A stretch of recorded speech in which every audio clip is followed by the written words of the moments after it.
What is up, everybody, and welcome back to the Triple H podcast, Happy Hour Hoops. Officially 20 days away from the NBA season, and we got it on lock, guys. We're covering everything from NBA Media Day yesterday. It's this. We talk about it all the time, like what's our favorite type of sports season, or what time of year is the best for sports. This part of October is right up there. Football, baseball playoffs, NBA starting back up, NHL starting back up. It's amazing, guys. 20 days away. Where the vibes at, fellas? October's the best sports month, and it's not even Yeah. close. I think we've talked about this all the time. You laid it out perfectly, Dunny, and I'd go as far to say for media day across all sports, nobody does it like the NBA. I mean, absolutely awesome. Just incredible team players. Does not matter. There's just so many storylines that come out of it. So many speculations. No one does it quite like the NBA for media day. I'm excited because now that we see the players back, we're ready to go. You said 20 days. We're less than 3 weeks away. It's going to be here before we know it. I mean, media day, it feels like it's I don't know, like the last couple years, maybe even a little bit before like the pandemic and everything, but it just became like an event all of a sudden. Like there was one day where it just turned into like, oh shit, it's media day, and you just heard every crazy thing left and right. And so this is one of my favorite shows we do every year because everybody's optimistic, everybody's feeling good, everybody's feeling themselves. Sometimes they get a little loosey-goosey with the quotes and they start popping off a little bit, and you're like, oh, okay, we see what that is.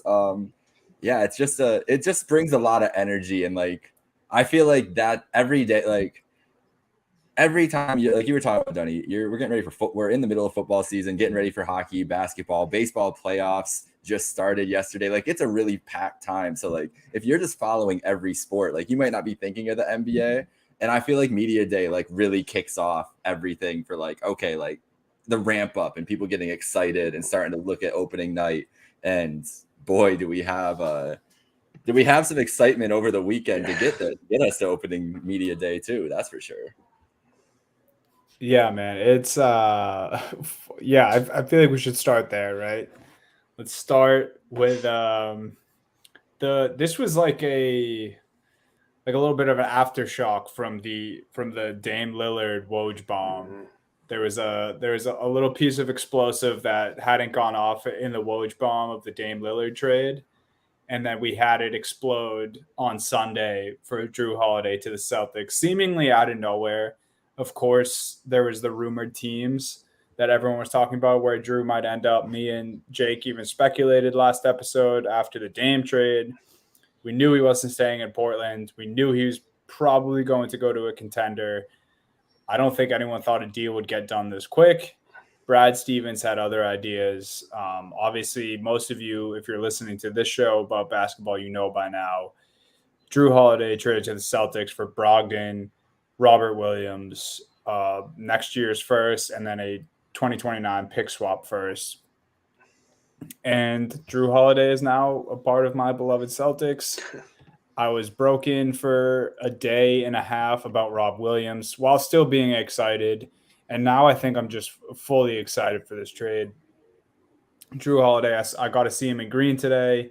he was in the building yesterday. He was officially practicing with the guys at camp today, and man, I am super excited. At the very least, just to have that defensive lockdown from point guard to small forward with Drew Holiday, Jaylen Brown, and Jason Tatum.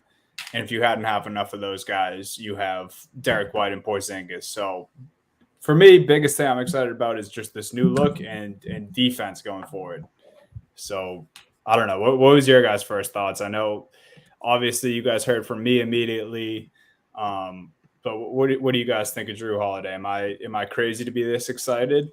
No, I think it was a chess match with Milwaukee, right? Milwaukee gets Damian Lillard. Boston goes, hey, we'll get the point guard who's probably the best at stopping Damian Lillard with Drew Holiday. And obviously Drew Holiday is known for his defense, but he's also a very solid player on the offensive end too.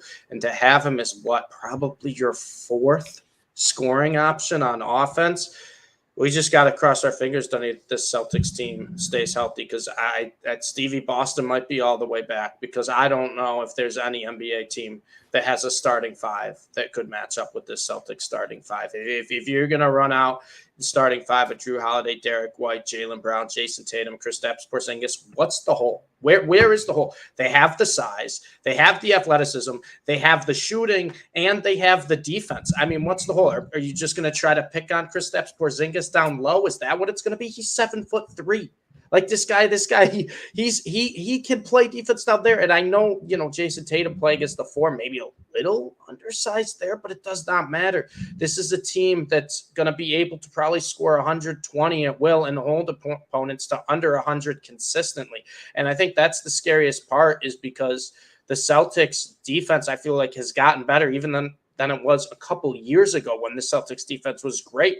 I think this might be their best defensive team going forward. And it's also, they probably got better offensively too. The biggest concern with the Celtics now is depth. They have a lot of new faces coming off the bench, a little bit, of young guys there too. And I'm curious to see what those guys' roles will be. But the fact of the matter is, if we're going starting fives across the NBA, the Celtics have the best starting five right now. And I don't really think you can argue that. Mm-hmm. Yeah, I mean, I'm totally in agreement with that. I don't think you can argue they got the best starting five for sure. The ceiling is the question now. Like that's right. the answer.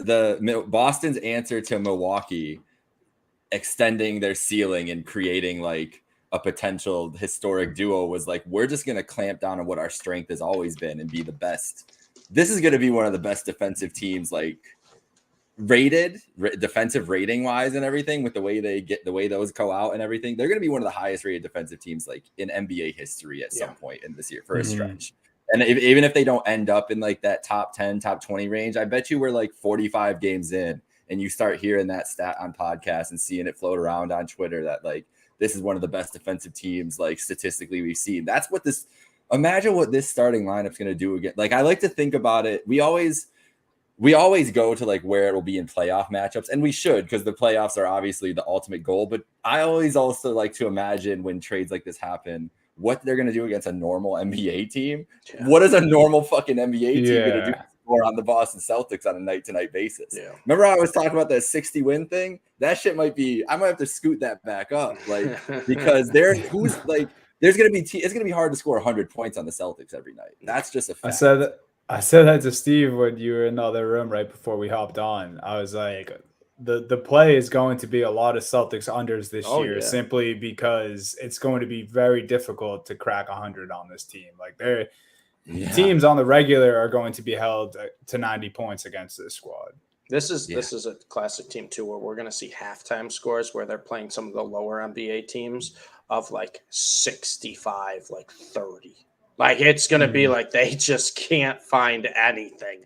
And that's really what it's going to turn into. I mean, this team, because when the Celtics get going, the biggest thing I like about the Celtics is I feel like they have probably the best defensive team in the NBA, but I feel like they got better on offense, right? Yeah. I feel like they got better on offense, at least in the starting lineup. I think depth's going to be the biggest question mark for the Celtics, and that is a question mark that's going to have to be addressed, or we're going to have to see how it plays out as the year goes on, because like I said, a lot of new faces coming off the bench. Obviously, they got one of Jake's favorites and Lamar Stevens.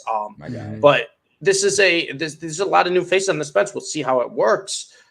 But man, if that starting five stays healthy, I just don't really see a more complete starting five in the NBA. Phoenix has the scoring, Milwaukee has the superstars, Denver has, the chemistry and probably the best player in the NBA.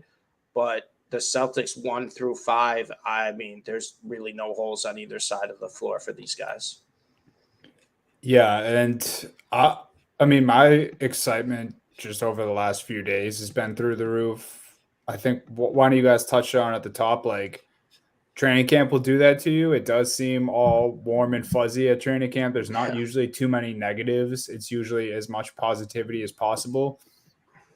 So I think what I'm feeling is a combination of that, but also realizing and agreeing with everything that you guys just said about this team. Like they are that good, I believe, at least the starting five, right? If you want to question anything, question the depth.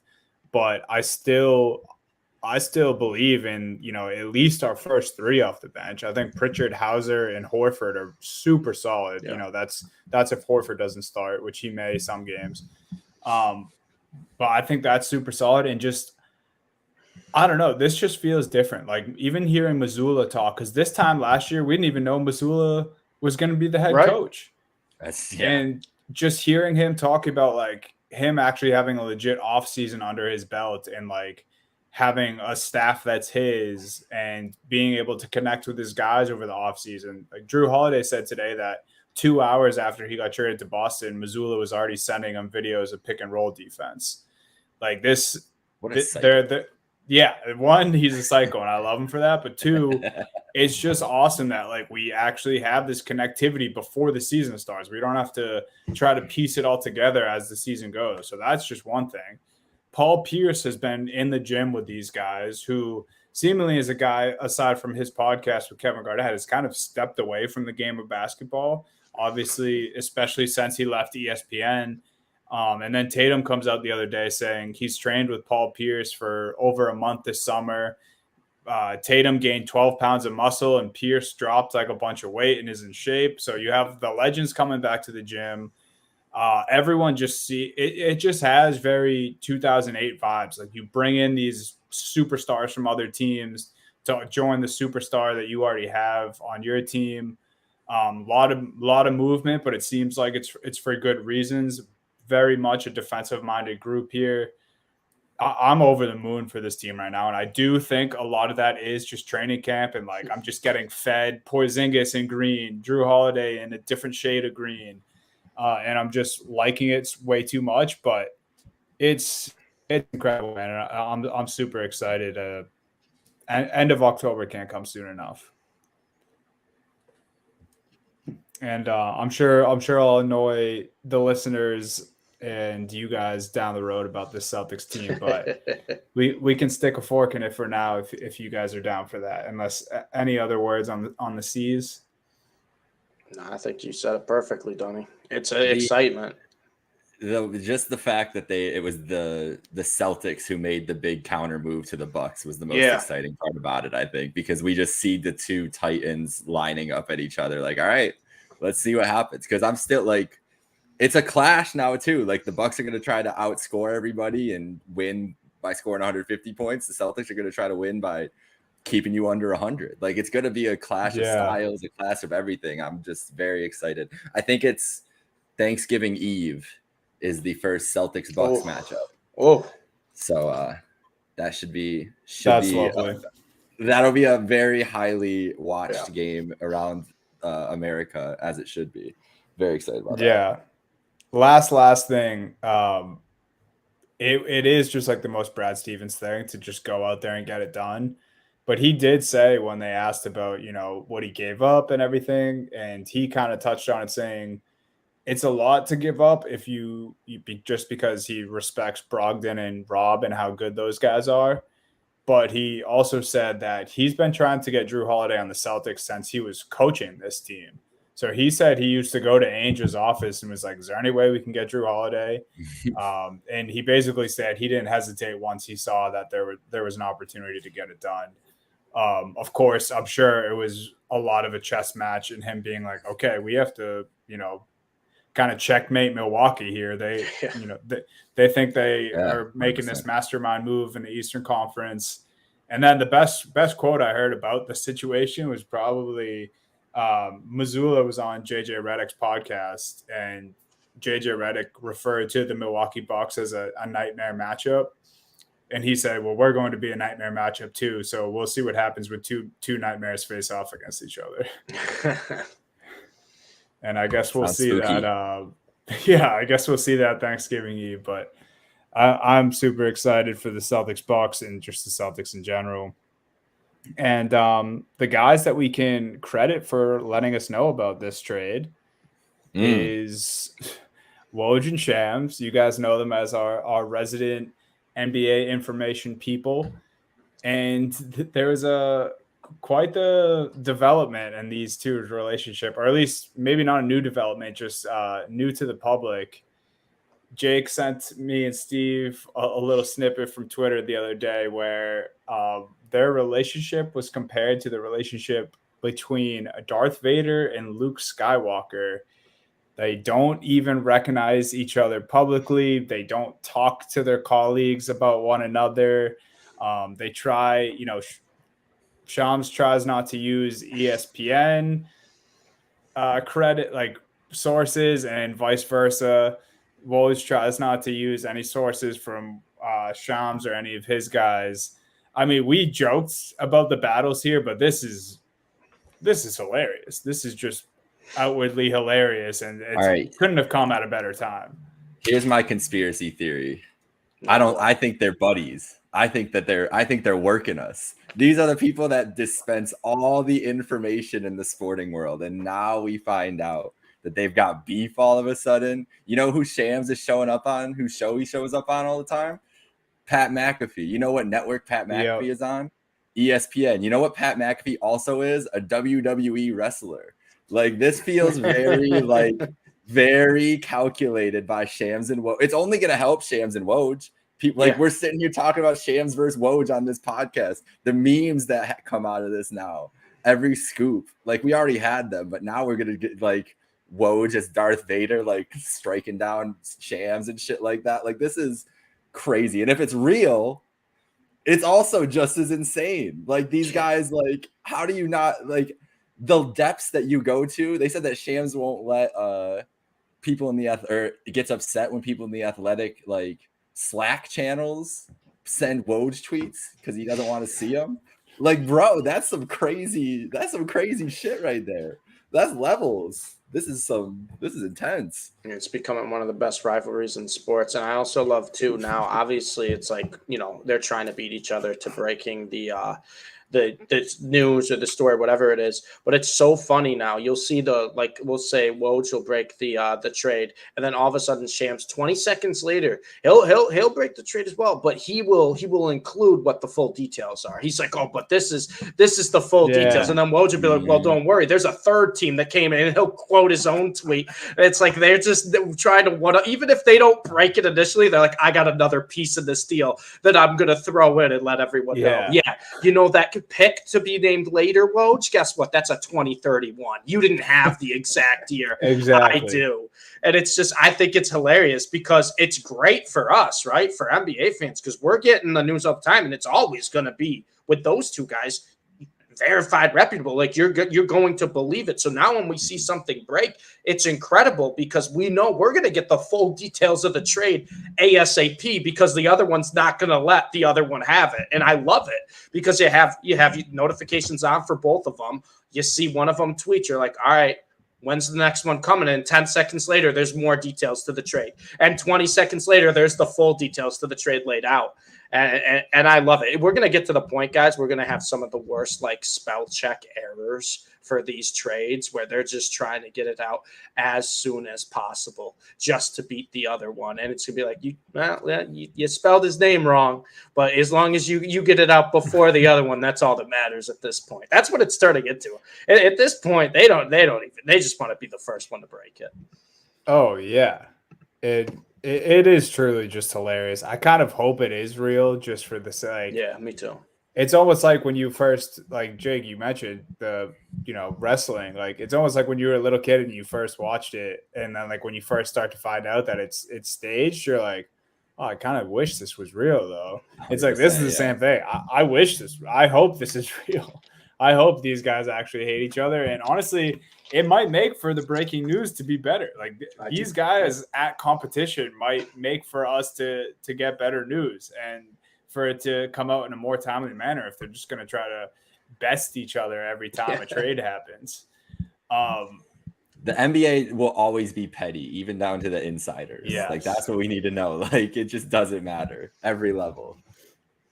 Every single level. You're absolutely right, man. And the best, I don't think we talked about this, Jake, or maybe we touched on it slightly when we went over the Damian Lillard trade, but Woj just being completely right about the Lillard situation and Le Batard trying to call him out months ago, say this is a done deal. Like Dame's go to Miami. I will say, did you see the clip from the Le Batard show where they put like it was like I don't remember what they call it when they get stuff wrong, but it was just a clip of all the last couple months of all of them on the show, like being like Dame is a done deal. Like what are we talking about here? Like Pat Riley has this done. Like yeah. But keep going. Sorry. No, I think that might be my favorite part about Woj, and honestly Shams too. Like as much as we love a Woj bomb, it also is awesome when you look back months and you see like when everyone is kind of swaying one way, Woj tries to get everyone to pump the brakes a little bit. He's like, well, there also is this avenue where, and when you look back months later and, you read a transcript or you watch a video of what Woj said, and he was spot on, like he wasn't giving any definitive answers. But like I think that's one of the most impressive thing that these guys do is like when everyone is going one way and they think they have this rumor nailed, they're there to tell everyone to calm down and be like, no, this is probably how it's going to play out, and let's wait and see. Usually ends up playing out that way. I hope we get some more news like this where Woj and Shams may be reporting about themselves and how much they hate each other. That'd be nice. And, camp's just beginning. I'm sure there's going to be a lot more shit for them to break before we get to 20 days from now and the NBA starts. Let's jump right into media day, though. Start with probably the biggest story other than Drew Holiday being traded to the Celtics. James Harden. 2 days ago, it was, we don't know when James Harden's reporting to camp. Is he reporting to camp? Today, he was at 76ers practice. 2 days ago, he was in a nightclub with signs that said Daryl Morey's a liar on them that he was having the bottle girls bring out. I have a lot of thoughts about this situation. And, maybe I'm going to sound like Le Batard right now and get this completely wrong. I think there's not a snowball's chance in hell that James Harden plays a game for the Philadelphia 76ers. I just can't see a world where that happens, where Morey allows for that to happen off the court. And then it's just like, okay, yeah, come play for us. Or how he doesn't see down the road that this is going to be an issue. I don't know what you guys think, but I cannot see a world where Harden plays for the Sixers this year. He might need to boost up his trade value, and they might need to boost up his trade value. That's what I'm thinking. They don't like the package. So like, hey, James, you ain't getting any. You can't trade you because nobody wants you. Right. So come score 30 points for the first 2 months, and then someone's going to trade for you.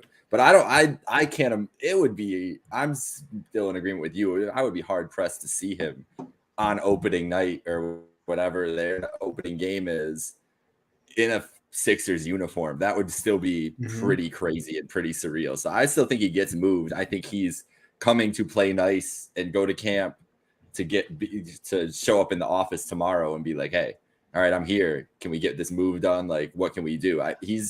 he still wants to get traded. Like that's the end goal. I don't imagine that those things have changed. So it's a ticking time bomb. Like it really is. Like it's inevitable. And if you're Philly, how do you go into the season with that situation? Like I guess I could see Morey being like somehow getting to wanting to do that. But how do you feel if you're Joel Embiid and you're like, okay, I guess we're just going to wait to see if we trade James or don't trade James? Like, I don't know. They're in a mess already. That's how I feel.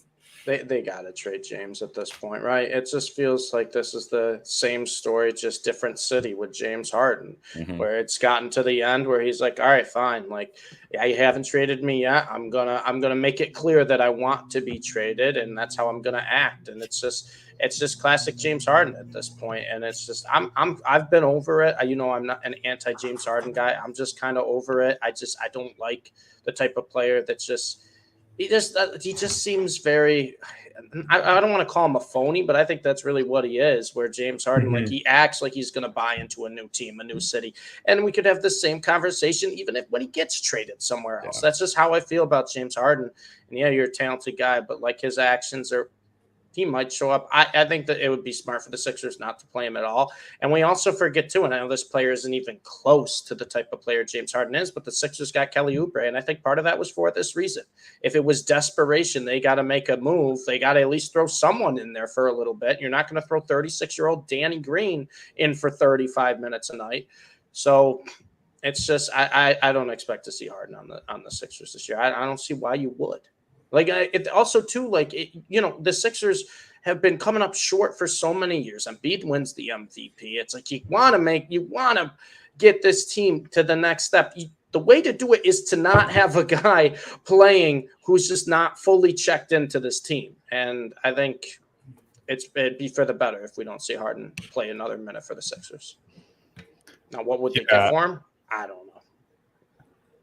Yeah, and I saw a report today that apparently at some point in the summer, Ime Udoka and the Rockets were willing to give James Harden the max extension that he wanted, but then he made some comment to Ime about how he wanted to win another scoring title, and they immediately rescinded that offer because what is this guy's just talking about personal accolades while he's trying to get a contract here. That'd be so stupid for the Rockets too. You have a young team. Don't blow that up. The Rockets are a stupid team at this point. I know they are. I know they are. But it's like you have the players. You have the young team. You just got to be patient. Yeah.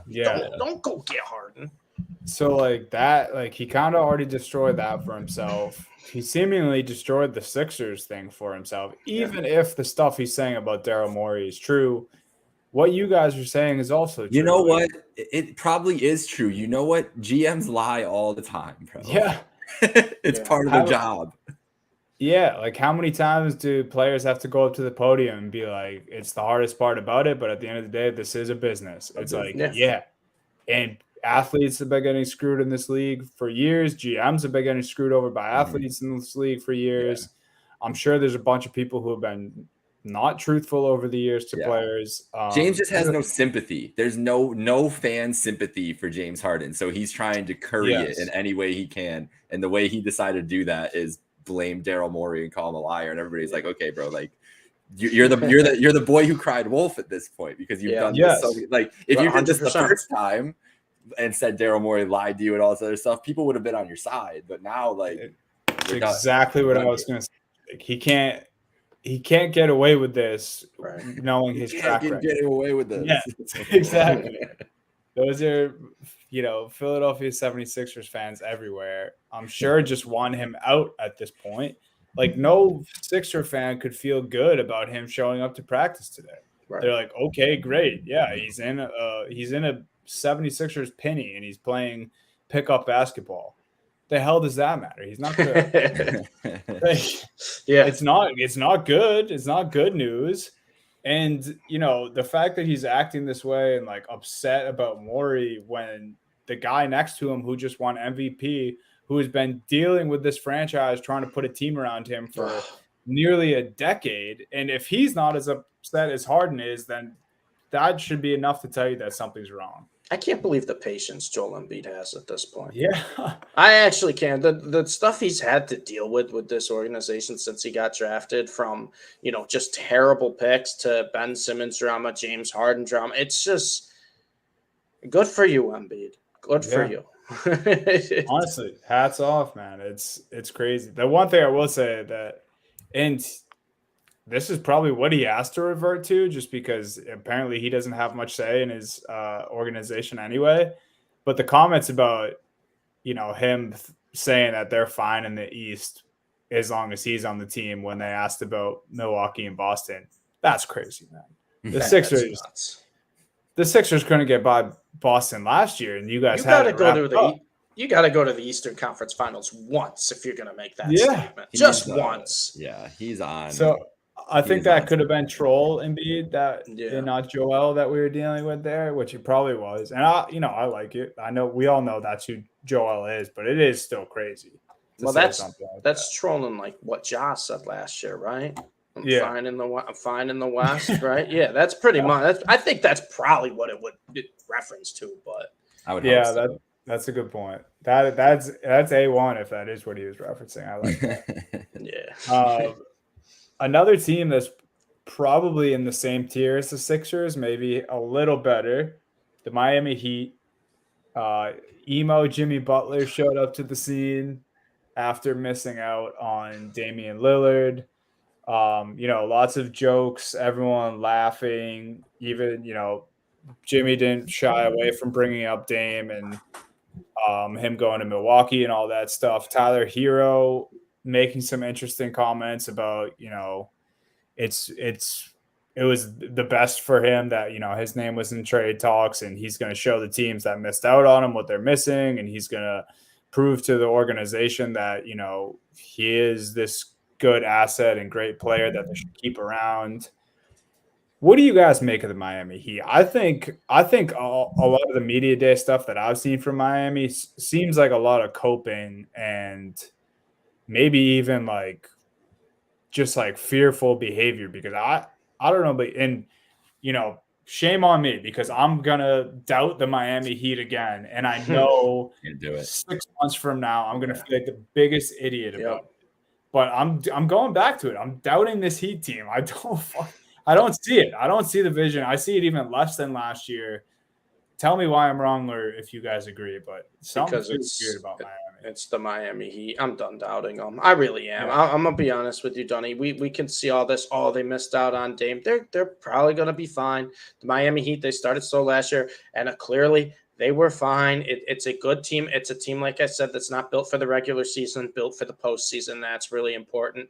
The one thing I will say about this whole media day is the Jimmy Butler emo thing. Okay, it was funny, but Jimmy, you showed up last year with a crazy hairstyle and the long braids. It was funny the first year, second year, it just felt forced. It just felt forced to me. And I was like, all right, I get it, Jimmy. It's funny you're trolling media today. That's what your picture's going to be. But at this point, dude, it's like, all right, you did that last year. Find something else or do something different. But the Miami Heat overall as a team, it might be a little coping because, it's one of those things, even if you don't believe it, if you hear something over and over and over and over again, you're going to start to believe it. And what was the only thing we heard this offseason? Dame's going to Miami, Dame's going to Miami, Dame's going to Miami, Dame's going to Miami. And then Dame doesn't go to Miami, but he goes to Milwaukee, who's in your conference, a team that you typically struggle against, a very, very good basketball team that everyone, I think agreed coming into the year, even before a Dame trade, was probably better than you. And now with Dame, everyone I think could agree is clearly better than Miami. So maybe there is a little bit of coping. But in terms of being down on the Heat, Dunny, I've learned my lesson for 6 straight years at this point. I'm just going to stop doubting them. And Miami Heat is kind of what I feel like with the Tom Brady haters, right? You wanted to root on Brady's downfall. You wanted to say it's not going to work. They can't bring this roster back. Brady's getting older. This team's getting older. It's not going to work. And then Super Bowl. And it's like, oh, Brady goes to Tampa. Oh, no, it's not going to work. He can't do anything without it. And Super Bowl. Miami Heat, it's like, yeah, they're getting older. Jimmy Butler doesn't look that good in the regular season. Tyler Hero, Bam, haven't really taken the next step. And then they make a deep playoff run. I just feel like that's what it's going to be with Miami. And until they prove me otherwise, I'm just I'm going to be in the camp where, you know what? I'm not going to try to predict when Miami's downfall is going to be. When it happens is when it happens. And until then, I'm just going to believe the Heat are the Heat that we've known for the past how many years? Because the Heat do everything that I think you want to do to stay consistent. You have a phenomenal head coach. You have a team that has great chemistry and wants to play together. And you play very, very, very good defense. And when you have those three things going for you, it's really hard to kind of have that fall off the cliff moment without, suffering, catastrophic injuries. Is Pat Riley Tom Brady? Because I'm not giving that to Jimmy Butler. No. I'm saying just way I know what you're saying. Yeah, I know what you're saying. No. We have to compare. If we have to do it, Pat Riley is the guy. He made the finals. Yeah. He made the finals as the coach in 2006. Then everybody was like, "Oh, how are you guys going to get back to the finals?" LeBron dominates the East. He's like, "I'm gonna just get LeBron. Then we'll go back to the finals." Then LeBron leaves, and he's shocked, kind of like they are right now. And they like remember he's flaming LeBron like after they lose the finals. Remember that Pat Riley press conference where he's like, "Well, I hope that everybody would, basically like nut up and stay together or whatever." Like basically just like his last like he knew he was gone. He knew he was going wherever. And then what happens? They go back to the finals again a couple times, like haven't broken through, but he keeps extending this team's or just rebuilding and reinventing this team. And so, like this might be the last year of this core because they are just old, man. Like they are, but they clearly believe in Tyler Hero more than anybody else does in the world. And so I don't know if this is a Jimmy. Here's the thing. Now here, my Tyler Hero theory is that Jimmy and Bam did not allow them to put Hero on the board. And you can't. Oh yeah. I think it's not a Riley thing, right? So they okay. Oh, dude, if it was up to Pat Riley, he would have been gone for like. That's what I like. Yeah, it's 100% Jimmy and Bam. They won't let this happen. So, okay, here you go. Like this kid has to score like 27 this year. Like legitimately, he has to score like 27 a game and not get hurt. That's his biggest thing is if he could stay healthy. Like he always gets hurt at the worst times for them. Yeah, he does. Or gets nicked up at the worst times and he's not. And then the excuse is, oh, well, Hero wasn't all the way healthy. Like, that's the problem at this point. And that's why bringing this back to full circle, when you talk about getting a Drew Holiday and trading guys like guys who are often injured, that's why I'm okay with that trade for Boston, because Brogdon and Robert Williams might not have been on the floor or available in important games. You know who's going to be? Drew Holiday. And that's Tyler Hero. We don't know if he's going to be on the floor. We know Jimmy and Bam will be on the floor. And so that's my worry is they still don't have that third guy. And those two seem to think it's Tyler Hero. Nobody else seems to think it's Tyler Hero. So he needs to this is the year. This is his nut up or shut up year. Like they don't have a choice. And there's a clear break with Boston and Milwaukee and everybody else. And I don't know if Miami's that third team even. So it's on Hero for me more than anything. And that's also on Jimmy and Bam because they're definitely the reason that he is still on this roster through thick and thin, like whatever. I'm still shocked. I'm shocked that they didn't move him, but here we are. Yeah, and I guess the reason that I want to not believe again is I just straight up think their roster's worse this year, and this could be the Heat finding those guys like Gabe Vincent. Oh, there's some guy that we have never heard of that's going to be playing 35 minutes in a playoff game next year, no doubt. Well, that's what I was just going to say to the listeners. I won't bore anyone by reading through their whole roster. Please do. Let's pick out our guy who we think is going to be. Let's find him. Let's call this out right now. Well, what I was going to do is encourage people to read it because for a casual NBA fan, you probably know 4 guys on this team. You probably know 4 players on this team. We know a few more, and I'm exaggerating a little bit, but like Bam, Thomas Bryant, Jimmy Butler, Jamal Cain. That's the one. Justin Champagne, Chiek Diallo, RJ Hampton, Tyler Hero, Haywood Highsmith, Jaquez Jr., the rookie, who He could be ball. Highsmith already came out of nowhere last year in the playoffs. Oh, you talking Jaime Jaquez? Jaime Jaquez is the Jaime one Jaquez could light it up. He RJ Hampton in Miami sounds like the perfect. Oh, this is where RJ Hampton. It's like, oh, there's the potential. There's the potential of RJ Hampton. He said this is the right fit for him in an interview the other day. Yeah, he said he wants to show how much of a lockdown defender. They got Josh Richardson too, right? Yeah, they did. They got him in there. You have Nikola Jovic, who just finished high school. I learned. Nice. Kevin Love, still old as ever. Kyle Lowry, a young 37. Caleb Martin, Drew Peterson, who doesn't even have a picture on here. I assume he's a rookie as well, an undrafted rookie. It looks like because it doesn't have a. Oh no, he went to USC. Josh Richardson, Duncan Robinson, Orlando Robinson, Drew Smith, Cole Switter, and Alondaze Williams. I see, and this is even me reading it makes me feel dumber for doubting this team because there's probably an all-star in there. There's Haywood Highsmith's probably going to have a ridiculous jump this year. Because they were playing him last year, and it was one of those guys who was like, who is this guy? Why is he getting 15 minutes right now? Who's Highsmith? And he was hitting craziest threes you'll ever see as Boston went down 3-0 to this team.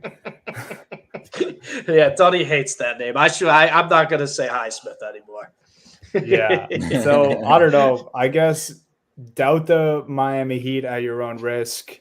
Emo Butler was fun and all for media day, but I think it could be ugly for the Heat, but who knows? Spoelstra is going to be laughing at the end, and we'll see them come playoff time because last year they were an 8 seed and made the finals. So never doubt this team, I guess, is the lesson. But if you want to live on the edge with me, come join me and doubt the Miami Heat. Next big thing for media day was DeAndre Ayton, one of the newest Trailblazers, not the newest, but one of the newest. DeAndre Ayton referred to himself as dominating. And what do we think? You guys think DeAndre Ayton's dominating in Portland or what? Probably dominating in pickup games over the summer. That's where the nickname came from. He probably went to his local court and someone's like, man, this guy's really good, dominating me. And Ayton's like, that's pretty cool. That's gonna stick. First off, DeAndre Ayton, I think, has been one of the more disappointing players from, what we expected him for the hype to just all this stuff, just the team chemistry, the inconsistency, because there have been, signs and flashes where it's like this guy can become like when he's hitting that turnaround jumper in the paint where he's actually going for rebounds using the physical body he has, he's great. But I don't know. And it's just inconsistent. It could be a guy too. Portland, we don't really know what to expect from Portland this year. I think they're going to be a fun team because of Shaedon Sharpe, because of Scoot. But Ayton could be that guy who just puts up a bunch of numbers and no one really cares about. And it could be a nice change of scenery for him. So this is like, someone just giving themselves a nickname just to give themselves a nickname. Ayton hasn't earned that. Earned that. No one's calling him dominating.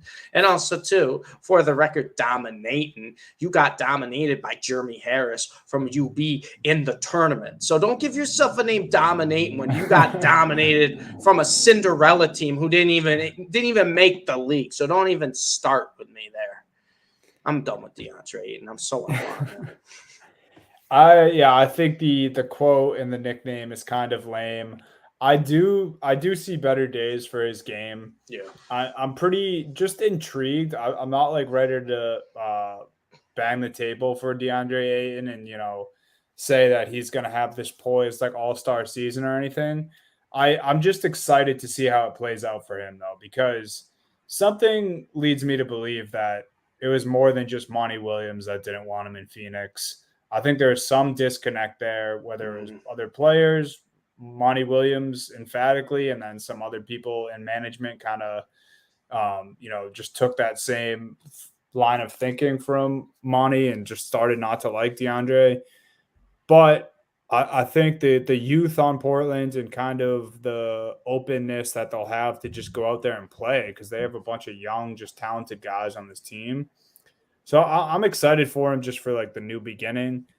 And I think a lot of the reason we consider him a bust, which not a bust, I should say, but a disappointment, and that we think he underperforms. A lot of it, I think, has to do with him being the number one pick, which absolutely isn't entirely his fault, but it just looks so bad in a draft that had SGA, Luca, Trey. Yeah. Like Marvin Bagley's second is also hilarious, by the way. Oh, that one's worse. That's a bust. You can label him a bust. Yeah, and that's Bagley, way worse. He showed a little bit on the Pistons, but bust. Absolutely. Yes. Absolutely. So I think Ayton, that one's out of his control that he went number one. I think that's always going to live with him. And I think it will, hamper his legitness, I think, for a little bit. But I think, there's possible for new beginnings in Portland for him. And now he gets to play alongside Rob Williams. So True. He won't be asked to do as much defensively, if at all, if they're out there at the same time. So I'm kind of just excited for the Blazers in general because a few of my guys are on that squad. Scoot's obviously going to be super exciting. So yeah, I'm interested to see if Ayton actually dominating over there. But TBD. You have anything on Ayton before we move on, Jake, or are you good? Hey, I love the confidence. Yeah. That's all. We'll leave it at that. I think he's been waiting to drop that. I feel like he's been waiting. You can't drop that when you're on the team with Devin Booker or Chris Paul. That's Kevin Durant. Or Durant. Yeah, like you really can't drop that nickname when you're on a team with those guys. Yeah. So now he's feeling himself a little bit. He's a big dog now. Probably getting told like you're gonna be a leader on this team, bro. Like that probably some of that shit going on. So he's like, yeah, I'm dominating. Yeah, that's it. Katie would have told him to go get water for the team if he said that in Phoenix. Did you guys see that after he got traded, it was like within an hour that he changed his NBA 2K shirt to the Trailblazers? Yes. No. Yeah, he must have been playing like as he got traded or something. Yeah. He must have been on 2K when he got traded because that was fast. It was like that. I kind of love it though. I love the pettiness, and I love him just being like, "Oh, well, fuck you guys anyway. I'm gonna change it on here." Yeah. So we'll see. TBD on DeAndre Ayton. Lakers, Nuggets. This saga is actually leaking into today. I kind of thought the Lakers comments about how they're keeping the receipts from the Denver Nuggets and how Denver was talking a lot of shit last year. I think this was kind of a little bit of nothing here. I think obviously Denver is going to talk shit. They won the championship, and if you're talking prior to when they pretty much shellacked you guys, then what did you want him to do? Did you want him to say good job as they beat you on their way to the championship? I mean, obviously, LeBron and AD can say seemingly whatever they want. Like they're legends in their own right. But I don't know. I think the whole saga, and then Michael Malone kind of clapped back today and was like, I think that's on them if we're on their minds that much. If they're still thinking about last year, that's on them. I don't know. It kind of the back and forth between Nuggets or Lakers players and Mike Malone, it seems like a lot of nothing right now. But what do you guys think about this? Kind of just a run of the mill for media day. Teams just don't like the Lakers. That's what it comes down to for me. Like it does, like the Lakers, the fact that the Lakers were in the conference finals put them head to head with the Nuggets in this spot, and they can put them where everybody's asking them questions about last year and everything else. But I feel like that's what it is as much as anything. Like most organizations, just especially in the West, can't stand the Lakers. And so when you're the Nuggets and you're the defending, champions and all this stuff, and you're hearing Lakers hype, and the Lakers are obviously going to hype themselves up and try to discredit and think that, and they are improved this year. So they're feeling themselves. Lakers fans are feeling themselves. But yeah, this feels like it's just too, are these, I mean, I could see, like, I don't know. Like, it just feels like there could be some tension just because of the fact that they played in all these close matchups over the last couple of years. But more than that, like, that's just what you expect. Like, that's what you want too. You know what I mean? Like, you want these teams to be at each other's throat a little bit too. But yeah, nothing. It really didn't seem like anything crazy. I'm not playing too into it, to be honest. I mean, it's like, obviously it's the team that beats you to go win an NBA championship. Like, obviously there's going to be a little bit of pettiness or bad blood there, or whatever you want to call it. Yeah, for sure. But I don't think it's anything blown out of proportion. And I also do think, kind of the way the media has been covering the Nuggets and more, specifically Jokic, might play into that a little bit, of these teams getting pissed off of Jokic acting like he doesn't care about basketball. And he wins an NBA championship. I think that could play into it too, because you look at this Denver Nuggets team, right? You win a championship. What's everyone say it takes to win a championship? Hard work, dedication. You got to have the team chemistry. And if we're talking about the Nuggets, Dunny, I mean, it was like Jokic and Jamal Murray were just clowning that at media day. They really were. And, how much of it is, I guess exaggerated by the media, how much of it is actually accurate, we would never know. But the fact of the matter is, we saw Jokic's body language. We saw the comments he were making. We saw Jamal Murray say, oh, why'd you, withdraw from Team Canada? And they started joking about the two-a-days. We saw Jokic say he hadn't touched the basketball only a couple times over the offseason. And then Jamal Murray goes, you didn't touch a basketball. And they start laughing. And if you're looking at that from an outsider's perspective of these other teams, that's got to piss them off. So, yeah, they're probably going to, try to start a rivalry, try to say a few things. Because I think right now we could say Jokic is the number 1 or number 2 best basketball player in the world. And I know there's a running joke now with the media of that Jokic this is his 9 to 5. He doesn't care, and how much of it are we going to take really seriously? Who knows? But Jokic saying, was this the best summer of your life? He goes, no, like I had to play basketball for 2.5 extra months. Like stuff like comments like that. Like those are funny for us. I think it's hilarious because I'm like, this guy's dominating, putting up 35, 15 and 10, it feels like every night. And this man, basketball to him is his office desk job. But for other teams in that league that are competing, that's going to get them upset. It's just going to get them upset because they're like, we're putting hours, we're putting in the work. And all we're seeing right now is the defending champs. The MVP could have won it 3 straight years, but 2 MVPs the last 3 years. Defending champs had one of the best postseasons ever. And they're just clowning basketball and the hard work that goes in. That's where I can see these teams getting upset and saying, there's going to be a little rivalry, keeping the receipts. But from an outsider's perspective, I'll be honest with you guys, I think it's absolutely hilarious. I really do. And I hope it's true. I hope Jokic actually does not care about, does not touch a basketball, does not care, because then it makes it even more impressive. It really does. But yeah. I think that's playing into it too. Jokic and Jamal Murray, they're still enjoying their championship, being on top of the mountain. And whether or not you take all this seriously, it just feels like they're clowning other teams or other players in the NBA. Just maybe not directly, but that's how the other teams are taking it.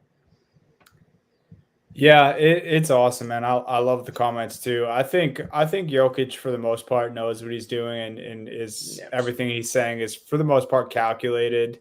Mm-hmm. I thought it was hilarious too about, obviously they play in Denver. They were asking Jamal Murray about the buzz with Deion Sanders being in town and what he's doing with that football program. And Jokic just flat out said he has no idea who Deion Sanders is. Not only does he not know that he's the head coach of, the football team, the college football team in Boulder, but he also doesn't know Deion Sanders, the player, the NFL legend, the best that I might believe. Team. Yeah, I might believe. I don't because I think if it's not basketball, Jokic doesn't give a shit about it. And as soon as basketball's over, he does not care about this country. He'll care about it when he has to, like I said, show up for media. That I actually do believe. College football. You think Jokic cares about college football? No. Yeah. So it is awesome. You got a little bit of everything. Like maybe he was trolling about how much he practiced, but then you just get like the genuine Jokic, and it's just as good content. Just listening to this guy talking, him and Murray go back and forth. And it is funny because you're right. I'm sure that comment about him not picking up a basketball probably pissed off So many people around the league. Like, imagine Stan Van Gundy watching that clip, bro. Dude, he probably like took 3 years off his life. He's probably butthurt. And him and Murray just laughing. Murray saying, why'd you withdraw? Did you get 2-a-days? Like, that's when Jokic goes, 2-a-days, brother. And they just start laughing.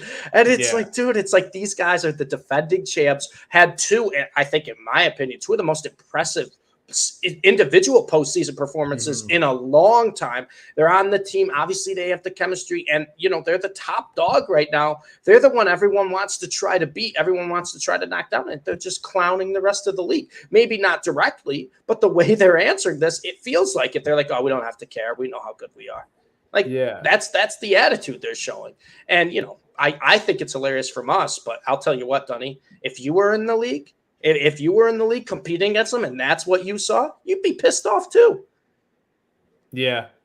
No, it's awesome for a couple different reasons, man. I think it's partial trolling and then partial, like, they know that they can get away with feeling this way and saying these things, and they're the champs until 20 days from now. Right. And then a new season starts. So I think they realize they can kind of do whatever they want, and I think they're taking a little bit of advantage of that. It's this basically was like their emo haircut that Jimmy Butler walked in with. It's media day. They're gonna have fun with it. They're allowed to have the most fun because they're the ones with the championship.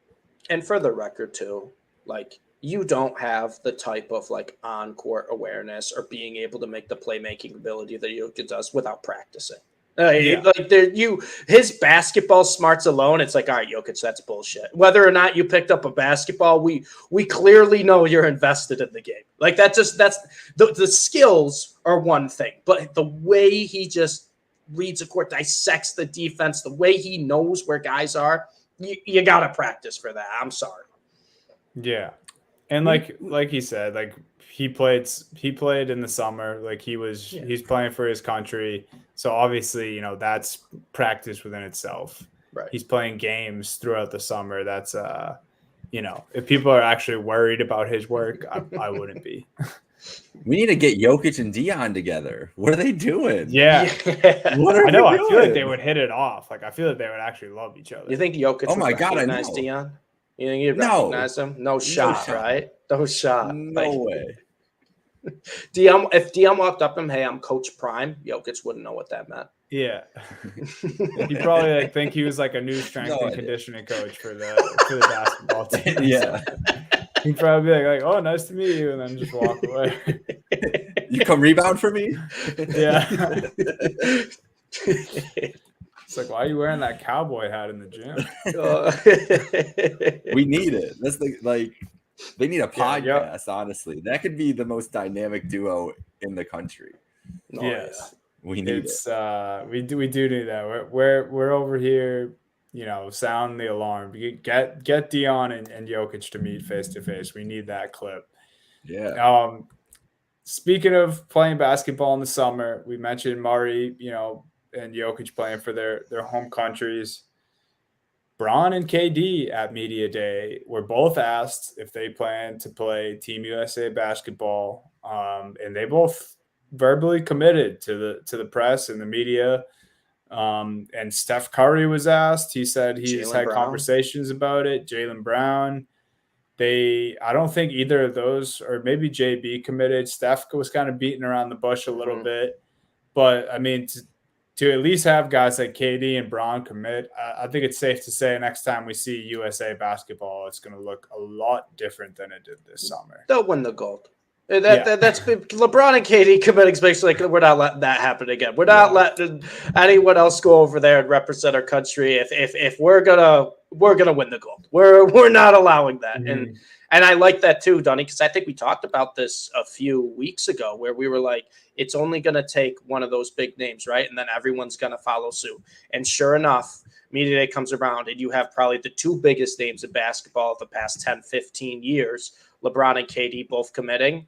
Everyone, who's going to say no? What superstar that would be able to make the team is going to be like, yeah, no, I'm not going to. If LeBron and KD are committing, it's going to be the domino effect. Everyone else is going to follow suit, and the USA is going to put their best team, best product out there, which I'm excited to see. So this is nothing but good news.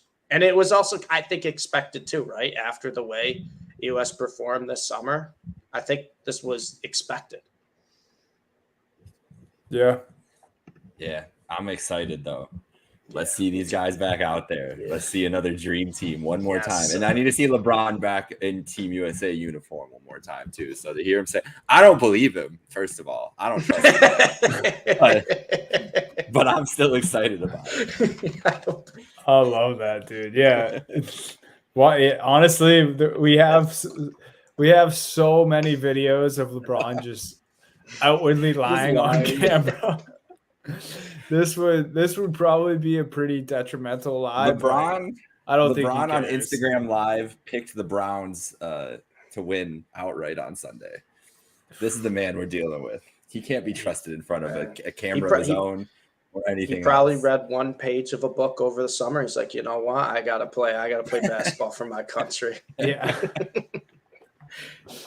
Do you think he knew he was on the every time he was holding the book, he was opening it to the? Was he trolling or was he like just not really thinking? Like, I want to say he was trolling, or maybe in earnest. He's like, I'm really gonna start this book right now in front of everybody, and then just never. Yeah. Well, the best is the one where it's upside down. Yeah, that one's good. That has to be a troll. That one has to be a troll. He's something else. It's so bad, man. This is why I love the NBA, because no other league the players can just constantly keep doing stuff like this. It's incredible. Yeah, we haven't really talked about like actual basketball play this whole episode, and it's been awesome. Like this is all stuff that happened at Media Day, and it's stuff that it's content that I will ingest every year, and I will love it even more as the years go on. So Media Day is the best. Really the only, other than like the trash talk from the Lakers and Nuggets, and then I guess the James Harden is kind of a sticky situation. If you thought the Utah Jazz are boring, and maybe they are boring, and maybe the Atlanta Hawks are boring too, this is a narrative that might spice things up a little bit. John Collins says the first thing he noticed about being in Utah was that the players are very unselfish, and kind of hinting at how that's not how it was in Atlanta. And, we've kind of saw the writing on the wall. Something seemed off last year with Trae Young in Atlanta, and John Collins was always a guy who was on the trade block. Mm-hmm. And so, if you need an avenue to stay excited about Utah and Atlanta basketball, here it is. John Collins. I actually kind of like the Utah team also, but here's a little drama on the side if you're not feeling all that great about the Utah Jazz. Maybe a highly motivated new power forward for y'all. What do you guys think about this Jazz team? Any expectations? For the Jazz team, I mean, it feels like they've gotten the best out of the players, right? When they have them there, which is nice. Mm-hmm. And I guess that does lead to unselfish basketball, because we saw Lauri make the jump. I'll be honest, as much as I love college basketball, I did not see Walker Kessler having the impact he did this rookie season. So it could be another situation where John Collins kind of makes that leap. But to be honest, on the whole quote, I just think it's a shot at Trae Young. I really do. I just think it was just a shot at Trae Young. I don't think there was anything else about it. I don't really think it was too much buying into Utah, because, I mean, it's day one, John Collins. What really have you seen? This comes out maybe a few weeks into the season. I'll buy more into it. There was more on the Jazz than the Hawks side of things. I think it's just a shot at Trae Young and being like, I've been on the chopping block or the trading block for so long. I'm finally out there. I'll speak my mind. That's all I think it was. Yeah, and we were – go ahead, Jake. No, I'm just saying, we're talking about Trae Young. I mean, I wouldn't be surprised. That's what I was just gonna say. Let's not forget Nate McMillan. Maybe it was all just Trae Young and this whole time. Yeah. Maybe you should have kept Luka. Everyone's like, oh, that was a deal that worked out for both teams. Shut your mouth. No. Yeah, wait. Shut your mouth. Can Shut your mouth. There's no Atlanta Hawks fan in the world right now that if I told Luka for Trae Young straight up right now, would you take it? They go, no, I'll keep Trae Young. Don't even start when the end of people want to be like, well, Trae Young, the playoff success, the Hawks have made it right. Luka did that to a much worse team. I don't want to hear. I don't want to hear this. There's no. In order for a deal to work out perfectly for both sides, it'd be a situation where both sides are like, yeah, you know what? Maybe the other side's a little better. We'll keep with what we have. There's no Hawks fan on this planet right now that would turn down a Luka for Trae 1-for-1. No chance. Yeah, I think like two things can be true, right? Like I think sorry, I have the Celtics on the brain. I think Trae Young. I think Trae Young is slightly underrated still as a player because I do think he's one of the better playmakers in the league, and then his scoring speaks for itself. But it is crazy how long we let that go on, where people were like, "Well, it's a pretty even trade if you look at it." No, it hasn't been since like. And that's not saying Trae's a bad player. Trae's a great player. It's Luka. Come on. Stop it. I didn't realize how much we were going to talk about the 2018 draft on this pod, but I kind of like it. Last bit from Media Day. Me and Jake, I think like maybe 3 or 4 episodes, had a conversation about Lonzo when we realized how young he was. And he kind of brought that up at Media Day. Someone asked if he intends to play basketball again, which is a pretty crazy question to ask a guy at Media Day as he's in a Chicago Bulls jersey. I think obviously that's his intention. It seems like what he's trying to work towards. But he was like, yeah, man, I'm only 25 years old. Like rehab's going good. No setbacks so far. So just kind of giving people a little update on Lonzo Ball there. Chicago, I'm sure, is dying for him to get back. And I think basketball fans in general, people forget Lonzo's nice with it, and he's great when he's playing in the NBA. So hopefully he's getting out of that chair pretty good. And Stephen A. I was gonna say, I saw him get up out of the chair and go at Media Day to walk around. So he's thriving, bro. He's good, Stephen A. If you were wondering, he's there. Any wrap up stuff from. I was not expecting to see Lonzo at Media Day, to be honest. So that was awesome. I was super excited to see him there. Yeah, like legit. Like did not think he would be there. Did not think we'd hear from him anything. So to see him, that would be a huge jolt to the Bulls. Like they spent a lot of money to bring Lonzo Ball in and be like the connector for everything for them. If he comes back and is healthy, they're a different team. Like no matter what, they're a better team. And we just want to see Lonzo on the court, man. Like, I just love watching Lonzo Ball play, except when he knocked my Kent State Golden Flashes out of the NCAA tournament. It's the only time I did not enjoy his basketball. Other than that, love the guy and would just love to see him cook again. That's not 2 times we've mentioned a MAC college basketball team today. So, I just want to see Lonzo play. That's my quota. We need to hit some MAC. We got to hit these MAC references in here more often, honestly. Don't get me started now. Antonio Gates. I'll go on to a dissertation. Antonio Gates, legend. Basketball legend, too. Yeah. We'll just do a MAC basketball and MAC basketball segment. I love it. Here. Yeah. The mock and the MAC. That's really to bring the people in. Oh yeah, the mock. I've never heard of that. The mock and the MAC. Hell yeah! I always it's the only way I know how to tell them apart. All right. Anything else on Media Day or NBA related here? Not NBA related, but if you put a W in front of it, we got the WNBA Finals matchup. We want New York Liberty against the Las Vegas Aces. You already know who my pick's gonna be. Repeat time.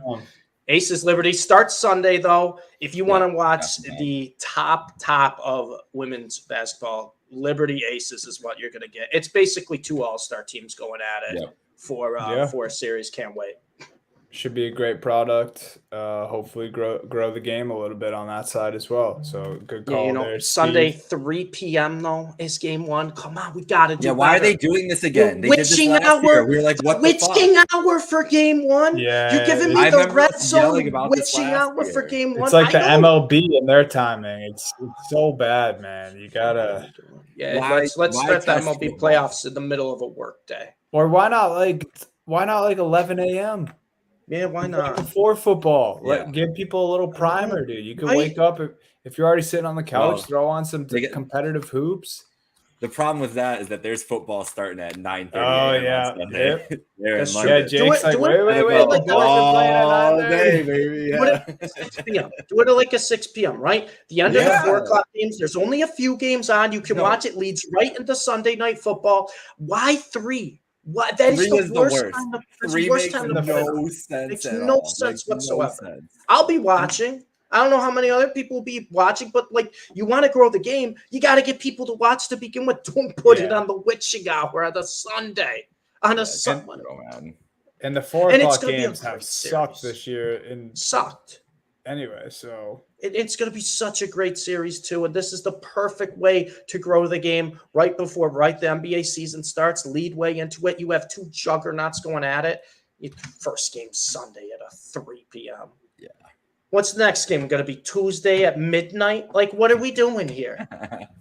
Like, you want people to watch the games, put it on at reasonable times, man. But I am excited. With the rant of the time aside, I'm so excited to watch. The time has nothing to do with 2 best teams in the league. Yeah, the time has nothing to do with the incredibly talented women that are going to be on the floor. It has to do with the stupid TV networks. That's what we're complaining about. They should be on be on a prominent time. It's that fucking finals. It is crazy. But yeah, Steve, you're right. We were talking about this. I think we talked about it when we talked about the season before the start of the year. Like it's going to be Liberty Aces. It's going to be. I mean, it was the most obvious prediction going in. They were 2 All-Star teams. For all the betting fans out there, the betting odds were hilarious before the season started to win the NBA or WNBA finals. The Aces were plus 120. The Liberty were plus 150. The next best team was like plus 1,000. There was also a special Liberty or Aces to win the WNBA finals. Minus 330. The field was like plus 600.